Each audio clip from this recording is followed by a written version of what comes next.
కామంతో కళ్ళు మూసుకుపోయిన ఓ మగాడు చేసిన ఓ మృగాడు ముసలాడు చేసిన ఎదవ పనిది. ఒకసారి ఈ వీడియో చూడండి, దీని తర్వాత మాట్లాడదాం. స్కూల్ అమ్మాయిని తీసుకొచ్చి మీరు తుని, నీ పేరేంటి? రమ్య. నీవు? మాది తుని. ఒకసారి ఆగు. నువ్వెవరు చెప్తున్నా చెప్తున్నా మీరు ఎవరు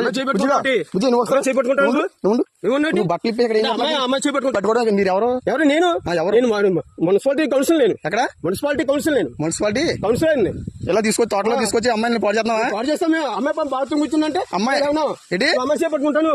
మరి ఎవరో నువ్వు తెలియకుండా నువ్వు పట్టుకుని నువ్వు ఏం చేస్తున్నావు? అమ్మాయి బట్టలు ఏం చేస్తున్నావు చెప్పు. నువ్వు చేపట్టుకో మాట చెప్తున్నాను. అమ్మాయి బట్టలు ఇప్పుడు నేను చెప్తాను, పోలీసులకు ఫోన్ చేస్తే కానీ నువ్వు బయట బుజ్జి మీరు చిన్నపిల్లలు తీసుకొచ్చి ఏం చేస్తున్నారు ఇక్కడ తోటలోకి? మీకు ఎక్కడ మీరు అడ్రస్ అయితే ఏ ఊరి మీది?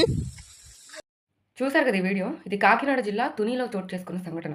ఓ టీడీపీ నేతగా దళిత నాయకుడిగా చలామణి అవుతున్న నారాయణరావు అనే వృద్ధుడు ఓ మైనర్ బాలికపై చేసిన నిర్వాకం ఇది.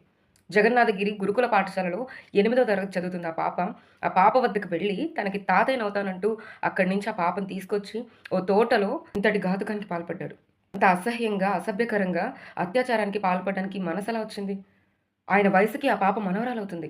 సమయానికి ఎవరో ఒక వ్యక్తి దేవుడిలాగా వచ్చి వీడియో తీయడం స్టార్ట్ చేశాడు, అతను ప్రశ్నించడం స్టార్ట్ చేశాడు. ఒకవేళ అతను రాకపోయి ఉంటే ఆ పాప పరిస్థితి ఏమై ఉండేది? నిజంగా హ్యాట్స్ ఆఫ్ టు హిమ్. ఆ సమయానికి అతను లేకపోయి ఉంటే సిచ్యువేషన్ వేరే రకంగా ఉండేదేమో. ఇప్పుడు అతను ఆ వీడియో తీయడం వల్లే ఇప్పుడు ఇతనికి నారాయణరావు అనే వ్యక్తికి శిక్ష పడుతుంది, యాక్షన్ తీసుకుంటున్నారు అతని పైన. ఆ వీడియోలో అతను ప్రశ్నించేటప్పుడు కూడా పొగరుతో సమాధానం చెప్తున్నాడు, అధికార మతంతో సమాధానం చెప్తున్నాడు. ఆ పాపకి కూడా పేరు అడుగుతుంటే ఇదే పేరు చెప్పు అన్నట్టుగా ఇంకొక పేరు ఏదో చెప్తున్నాడు. అందులో ఇంత నీచమైన మైండ్ సెట్ ఆ వయసుకి.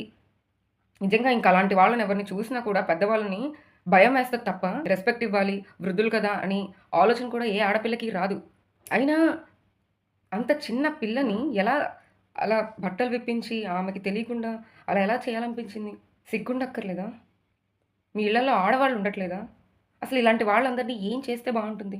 వీళ్ళని మగాళ్ళని కూడా పిలవకూడదు నాకు తెలిసి. వీళ్ళకి డిక్షనరీలో ఒక కొత్త పేరుని పెట్టాలేమో. మీరు చెప్పండి, ఇలాంటి వాళ్ళని ఏం చేయాలి, వీళ్ళకి ఎలాంటి పేరు పెడితే బాగుంటుందో మీరే కామెంట్ చేయండి.